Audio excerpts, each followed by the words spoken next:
Hello friends, welcome back to my YouTube channel. ಎಲ್ಲರೂ ಹೇಗಿದ್ದೀರಾ friends? ಚೆನ್ನಾಗಿದ್ದೀರಾ ಅಂತ ಭಾವಿಸ್ತಾ ಇದ್ದೀನಿ. ನಾನಿವತ್ತು ಮನೆಯಲ್ಲಿ ಹಾಲು ಪಲ್ಯ ಮಾಡಿರ್ತೀವಲ್ಲ, ಅದು ಉಳಿದಿರೋದನ್ನು ವೇಸ್ಟ್ ಮಾಡಿದಿರ ನಾವು ಬೋಂಡ ಯಾವ ರೀತಿ ಮಾಡೋದು ನೋಡಿಸ್ತೀನಿ ಬನ್ನಿ. ಮೊದಲಿಗೆ 1 ಕಪ್ ಕಡಲೆ ಹಿಟ್ಟು ತೊಗೊತಾ ಇದ್ದೀನಿ. ನಿಮಗೆ ಕ್ವಾಂಟಿಟಿ ನೋಡ್ಕೊಂಡು ತೊಗೊಳ್ಳಿ. ನಾನು ನಮ್ಮ ಮನೆ ಕ್ವಾಂಟಿಟಿ ನೋಡ್ಕೊಂಡು ತೊಗೊಂಡಿದ್ದೀನಿ. 1 ಕಪ್ ಕಡಲೆ ಹಿಟ್ಟು ತೊಗೊಂಡಿದ್ದೀನಿ. ಇದೆಲ್ಲ ಚೆನ್ನಾಗಿ ಜರಡಿ ಇಟ್ಕೋಬೇಕಾಗುತ್ತೆ. ಹಂಗೆ ಡೈರೆಕ್ಟಾಗಿ ಹಾಕಬೇಡಿ, ಎಲ್ಲ ಗಂಟಿರುತ್ತೆ.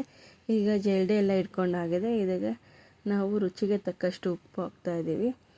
ಉಪ್ಪು ಹಾಕಿದ್ಮೇಲೆ ಜೀರಿಗೆ ಅಥವಾ ಅಜ್ವಾಯಿನ್ ಎರಡರಲ್ಲಿ ಯಾವುದಾದ್ರು ಒಂದು ಹಾಕಿ. ಇದು ಗ್ಯಾಸ್ಟ್ರಿಕ್ಗೆ ಒಳ್ಳೆಯದು, ಗ್ಯಾಸ್ಟ್ರಿಕ್ ಆಗೋಲ್ಲ, ಅದಕ್ಕೋಸ್ಕರ ಹಾಕ್ತಾಯಿದ್ದೀನಿ. ಬೇಕಿದ್ರೆ ಹಾಕಿಲ್ಲ, ಸ್ಕಿಪ್ ಮಾಡಿ. ಮತ್ತು ಪೆಪ್ಪರ್ ಪೌಡರ್ ಮತ್ತು ಸ್ವಲ್ಪ ಸೋಡಾ ಹಾಕಬೇಕು, ಅದು ನೋಡ್ಕೊಂಡು ಹಾಕಿ. ಮತ್ತು ಅರಿಶಿನ ಪೌಡರ್ ಮತ್ತು ಖಾರಕ್ಕೆ ಚಿಲ್ಲಿ ಪೌಡರ್ ಹಾಕಿ ಎಲ್ಲ ಫುಲ್ಲು ಮಿಕ್ಸ್ ಮಾಡಿ. ಈ ಥರ ಮಿಕ್ಸ್ ಆದಮೇಲೆ ಸ್ವಲ್ಪ ಸ್ವಲ್ಪನೇ ಹಾಕ್ಕೊಂಡು ಗಂಟಿಲ್ದರೆ ಕಲಿಸ್ಕೋಬೇಕು. ಡೈರೆಕ್ಟಾಗಿ ನೀರು ಹಾಕ್ಕೊಂಡು ಕಲಿಸೋದ್ರಿಂದ ಗಂಟಾಗುತ್ತೆ. ಸ್ವಲ್ಪ ಸ್ವಲ್ಪನೇ ನೀರು ಹಾಕ್ಕೊಂಡು ಈ ಥರ ನಿಧಾನಕ್ಕೆ ಕಲಿಸ್ತಿದ್ರೆ ಗಂಟೆಲ್ಲ ಆಗೋದಿಲ್ಲ. ಸ್ವಲ್ಪ ಗಟ್ಟಿಗೆ ಇರಬೇಕು ಹಿಟ್ಟು, ಜಾಸ್ತಿ ತೆಳು ಇದ್ದರೆ ಬೋಂಡ ಬರೋದಿಲ್ಲ. ನೋಡಿರಿ, ಈ ಥರ ಇದ್ದರೆ ಸಾಕು ನಮಗೆ. ಈ ಕಂಟೆಸ್ಟಲ್ಲಿ ಇದ್ದರೆ ಸಾಕು.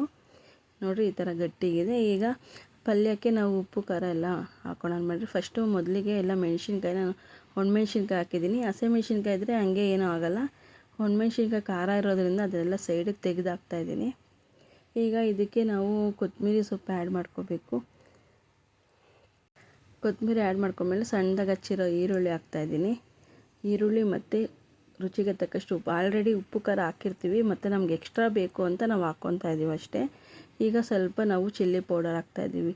ಇದಕ್ಕೆ ಬೇಕಿದ್ರೆ ನೀವು ಗರಂ ಮಸಾಲೆ ಎಲ್ಲ ಹಾಕ್ಕೋಬೋದು, ಚೆನ್ನಾಗಿರುತ್ತೆ. ನಾನು ಗರಂ ಮಸಾಲೆ ಹಾಕಿದ್ದೀನಿ, ಅದು ಸ್ಕಿಪ್ ಆಗಿದೆ. ಎಲ್ಲ ಚೆನ್ನಾಗಿ ಅದು ಈರುಳ್ಳಿ ಎಲ್ಲನೂ ಪಲ್ಯ ಜೊತೆ ಮಿಕ್ಸ್ ಆಗೋ ಥರ ಎಲ್ಲ ಮಿಕ್ಸ್ ಮಾಡಿ ಫುಲ್ಲು ಸಾಫ್ಟ್ ಆಗಬೇಕು. ನಾನು ಜಾಸ್ತಿ ಸಾಫ್ಟ್ ಮಾಡಿಲ್ಲ, ಬಾಯಿಗೆ ಸಿಗಬೇಕು ಅಂತ ಸ್ವಲ್ಪನೇ ಸಾಫ್ಟ್ ಮಾಡಿದ್ದೀನಿ. ನಿಮ್ಗೆ ಸಾಫ್ಟ್ ಬೇಕಾದರೆ ಫುಲ್ಲು ಸಾಫ್ಟ್ ಮಾಡ್ಕೊಳ್ಳಿ. ನೋಡಿರಿ, ಈ ಥರ ಇದ್ದರೆ ಸಾಕು. ಉಂಡೆ ಮಾಡೋಕ್ಕೆ ಬಂದರೆ ಸಾಕು. ನೋಡಿರಿ, ಈ ಥರ ನಿಮ್ಗೆ ಯಾವ ಸೈಜ್ ಬೇಕೋ ಆ ಸೈಜಲ್ಲಿ ಉಂಡೆ ಮಾಡ್ಕೊಳ್ಳಿ. ನೋಡಿರಿ, ನಾನು ಈ ಸೈಜ್ ಮಾಡ್ಕೊಂಡಿದ್ದೀನಿ ಉಂಡೆ ಎಲ್ಲ. ಈಗ ಉಂಡೆ ಆಗಿದೆ. ಈಗ ಒಂದು ಪ್ಯಾನ್ ಇಕ್ಬಿಟ್ಟು ಅದಕ್ಕೆ ಸ್ವಲ್ಪ ಎಣ್ಣೆ ಹಾಕಿದ್ದೀನಿ.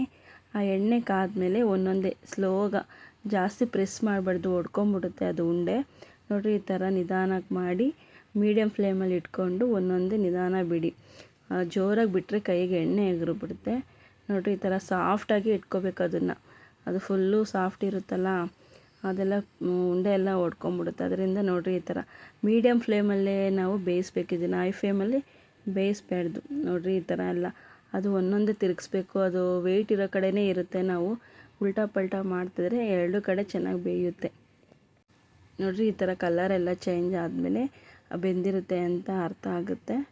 ನೋಡಿರಿ, ಈಗ ಆಗಿದೆ ಹಾಲು ಬೋಂಡ ಬಿಸಿ ಬಿಸಿಯಾಗಿ. ಮತ್ತು ನಾನು ಇನ್ನೊಂದು ಒಬ್ಬೆ ಇತ್ತು, ಇನ್ನೊಂದು ಹಾಕಿದ್ದೀನಿ. ಮತ್ತು ಸ್ವಲ್ಪ ಹಿಟ್ಟು ಉಳಿದಿರುತ್ತೋ ಅದಕ್ಕೋಸ್ಕರ ನಾನು ಸ್ವಲ್ಪ ಹಾಲನ್ನ ಕಟ್ ಮಾಡಿ ಇಟ್ಕೊಂಡಿದ್ದೀನಿ. ಆಲೂ ಬಜ್ಜಿ ಹಾಕೋಣ ಅಂತ. ನೋಡಿ, ರೆಡಿಯಾಗಿದೆ ಆಲೂ ಬೋಂಡ. ಸಿಂಪಲ್ಲಾಗಿ ಉಳಿದಿರೋದು ಯಾಕೆ ವೇಸ್ಟ್ ಮಾಡಬೇಕು. ಈ ರೀತಿ ಬೋಂಡ ಮಾಡ್ಕೊಂಡು ತಿನ್ನಿ. ಲೈಕ್ ಮಾಡಿ, ಕಮೆಂಟ್ ಮಾಡಿ, ಶೇರ್ ಮಾಡಿ, ಫಾಲೋ ಮಾಡಿ. Thank you.